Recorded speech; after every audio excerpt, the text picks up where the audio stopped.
எனது தேவை என்னவென்று படைத்த உனக்கு தெரியும். என் அவசரத்தில் புலம்பி உந்தன் அருளில் என்ன குறையும். நாடியதை செய்து காட்டும் நாயகனே அருள்வாய். நாடியதை செய்து காட்டும் நாயகனே அருள்வாய். நபிநாதர் வழியில் எனை நடத்தி கருணை மழை பொழிவாய். யா அல்லாஹ் யா அல்லாஹ் சுப்ஹானல்லாஹ்.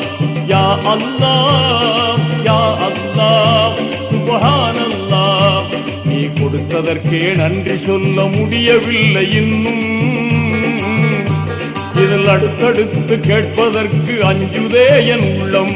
யா அல்லாஹ் யா அல்லாஹ் சுப்ஹானல்லாஹ். யா அல்லாஹ்